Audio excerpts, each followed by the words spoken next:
दीपक जी मुंबई से। राधे राधे महाराज जी। राधे राधे महाराज जी, आपके चरणों में कोटि कोटि प्रणाम। महाराज जी, वृंदावन मथुरा में जो कोई नया व्यक्ति आए उसको दर्शन या संत दर्शन करते समय किन बातों का विशेष ध्यान रखना चाहिए? सबसे पहली बात तो यह है कि नाम नहीं छूटना चाहिए, क्योंकि यही आपकी बुद्धि को शुद्ध रखेगा। और यहां किसी के भी दोष दर्शन न करें, क्योंकि हमारी दृष्टि मायामयी है, तो हमको स्त्री दिखाई देगा, पुरुष दिखाई देगा। जब स्त्री पुरुष जड़ चैतन्य दिखाई देगा तो उसकी गलतियां भी दिखाई देंगी। अगर हमें यहाँ किसी के दोष दिखाई दें तो हमें अपने अंदर ताप पैदा करना चाहिए कि बहुत निंदनीय हो, भगवान के धाम में भी आकर दोष दर्शन करते हो।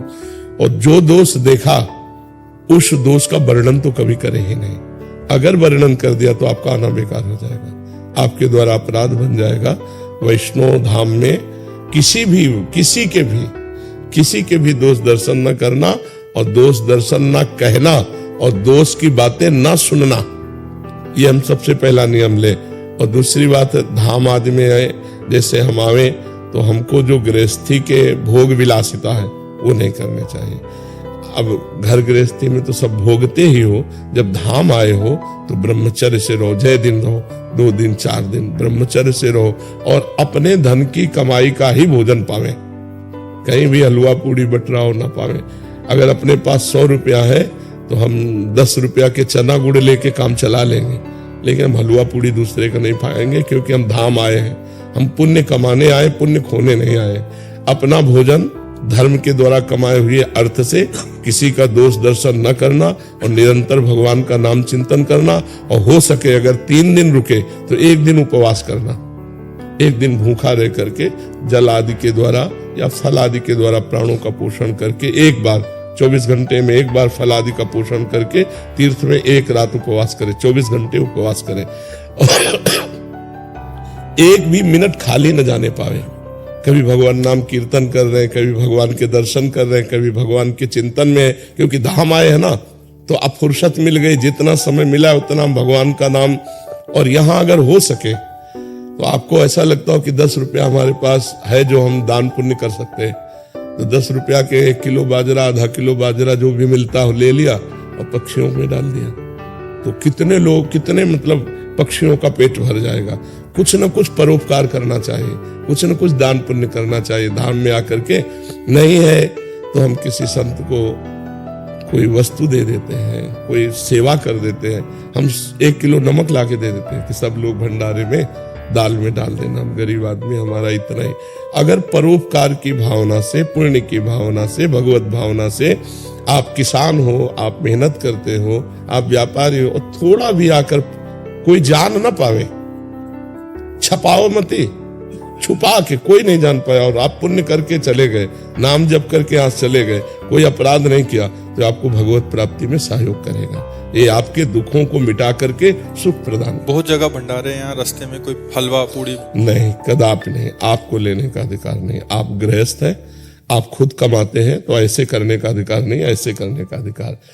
यदि आपको ऐसा लगता है कि हम पा लेते हैं तो निकालो 20 रुपया 50 रुपया उसके पास रखो, वहीं रख दो और छोड़ के चले आओ। अगर आपने पाया भरपेट तो आपको अंदाज होना चाहिए कि इतना 100 रुपया में मिलेगा, तो 100 रुपया निकाला, वहां रख दिया, चल दिया, ये बात तो हो जाएगी। दान मत लो, गृहस्थ हो, दान पुण्य विरक्तों के लिए, गृहस्थ के लिए नहीं। भगवान ने तुम्हें जो दिया है उसी से उतना निर्वाह करो। नमक चना रोटी खा के गुजारा करके चले जाओगे तो पुण्य एकत्रित कर लोगे, हलवा पूड़ी खा के जाओगे तो पुण्य यहीं दे के चले जाओगे। और संतों के दर्शन करने के समय किन बातों का ध्यान रखें?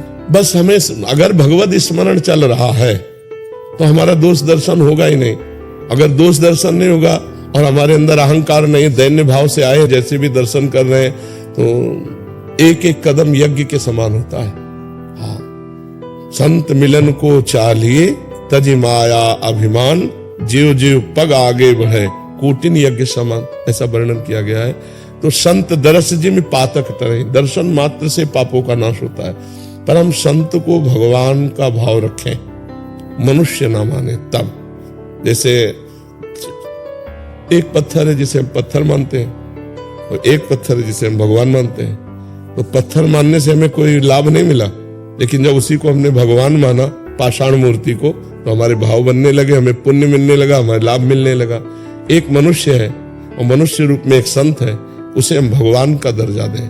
सातों समूह में जग देखा, मोते अधिक संत कर लेखा। भगवान कह रहे ये मेरे भगवान के निज जन है, तो भगवान के स्वरूप है, तब दर्शन का हमें लाभ मिलेगा। कहीं कोई दोष दर्शन न हो, कहीं कहीं उनकी अवहेलना न हो जाए। शांत भाव से दर्शन क्या चलेगा। ज्यादा देर संतों के पास नहीं टिकना चाहिए, क्योंकि हमारी मलिन बुद्धि है। कोई न कोई मलिन दृश्य न देख ले, कोई न कोई मलिन संकल्प न कर ले, तो हमें अपने भाव बचाने के लिए सत्संग सुना और उसी का मनन किया, एकांत हो गए, तो हमें ज्यादा अपराध बनने की संभावना नहीं रहेगी। नहीं तो मनुष्य शरीर है और संतों की ऐसी लीलाएं हैं कि हम समझ नहीं पाएंगे किस धरा से कौन सी बात कर रहे हैं, किस धरा से कौन सी चेष्टा कर रहे हैं। फिर हमें लगेगा कि यार ये तो ऐसे ही है, तो हमारा दोष दर्शन बन जाएगा। तो हम सत्संग सुने, एकांत में जब भजन करेंगे तो सबके प्रति भगवत भाव हो जाएगा। संत तो भगवान का स्वरूप है ही।